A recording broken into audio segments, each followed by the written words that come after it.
Workplace identity theft and data breach destroyed my business.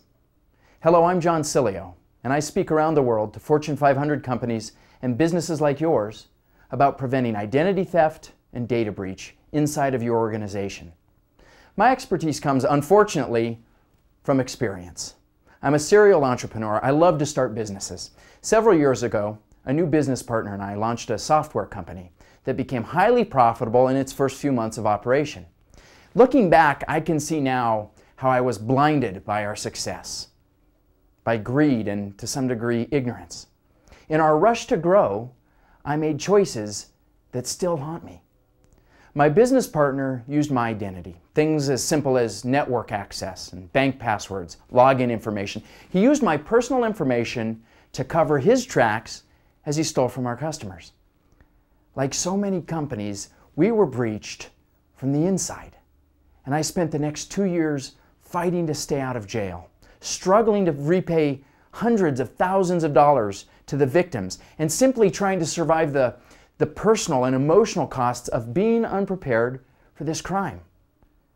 I lost my business and just about everything else that was important to me. That's why I'm here, to help you make better choices. Why are you here?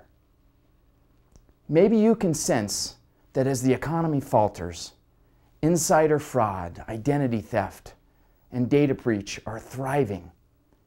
Maybe you've heard that there was a 47% increase in data breach over the past year, or that to date 250 million Americans and 80% of all businesses have been touched by identity theft and data breach.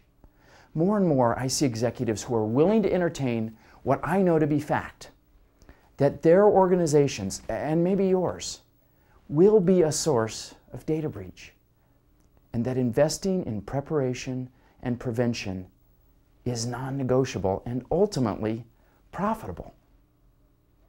Are you ready to take back control of your information assets? I can help. My speaking clients include organizations like the Department of Defense, the FDIC, Blue Cross Blue Shield, and Pfizer. So I've had the privilege of peering inside of some of the world's greatest and safest organizations. And along the way, I've noticed that among companies that have been breached, there are common themes, common weaknesses in their corporate fabric. I've categorized these commonalities into a diagnostic that I call the 7 deadly sins of data privacy. Some companies suffer from a single sin, some from many. Your first step is to candidly assess where your weaknesses, your company's weaknesses lie. Let me give you a brief overview of what you're looking for. Just the tip of the iceberg, but a concrete place to begin. Now this is vital. As I summarize, notice your reactions. Do you find yourself nodding in agreement? Oh yeah, that's definitely us. Shaking your head in disbelief? No way, no, we don't do that. And even notice when you have a complete lack of a reaction. I have no idea whether or not we do that.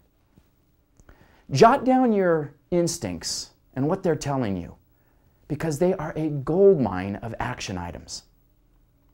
The first deadly sin is apathy. Apathy is a lack of care, a lack of appropriate attention, because somehow we incorrectly believe that our company won't be a victim or that it won't impact our bottom line. Apathy and denial, they're close cousins. And I found that they generally grow from a lack of emotional connection to this topic. You know, if you haven't felt the pain of identity theft and data breach at a human level, it's very difficult to care about it at a corporate level. Luckily, it's possible to connect, to feel the pain without going through it yourself. I've seen that connection form at almost every corporate-wide education initiative I've been asked to speak at. If you haven't hosted that type of event recently, your instincts should be kicking in that your organization might be suffering from the sin of apathy. The second sin is ignorance. You know, most of us aren't particularly good at admitting what we don't know. I know, me either. But this weakness is devastating when it comes to the safety of your customer data, your employee records, and your intellectual capital. For example, do you know the value, location, and confidentiality of your sensitive data? Where does it live? Do you know how it is protected, transmitted, how long it's maintained, and why you keep it in the first place? Do you store data in the cloud? Encrypt your laptops? Send backup tapes off-site? If your competitor suddenly had access to all of your data, what would that be worth? Lack of knowledge, to me, signals a lack of control, and that's ignorance. Third, pride. Hopefully, you are proud of your organization. But when pride turns to arrogance, it can cloud your judgment. You know, I see this in companies with exceptionally strong IT departments. Because they've built a safe technology infrastructure, one that they're generally excessively proud of, they overlook other areas of safety. But data safety doesn't exist in a silo. Does your organization tend to believe that data privacy is the realm of the IT department? If so, you are probably overlooking other critical functions: human resources, sales, intellectual property, legal compliance, functions that are touched by privacy concerns on a daily basis. Privacy is a moving target.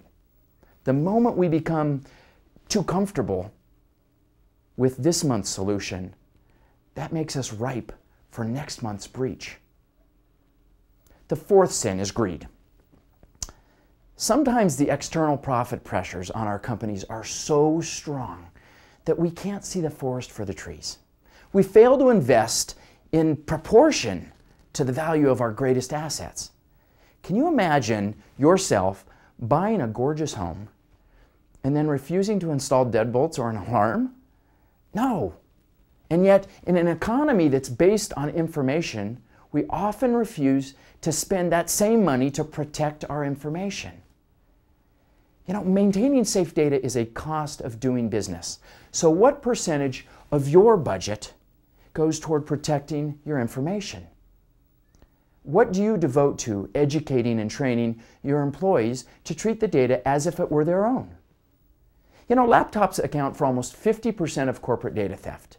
And yet the average company laptop has weak passwords, outdated security patches, no firewall, at least when we're traveling, an unencrypted hard drive, and at best a weakly encrypted wireless connection.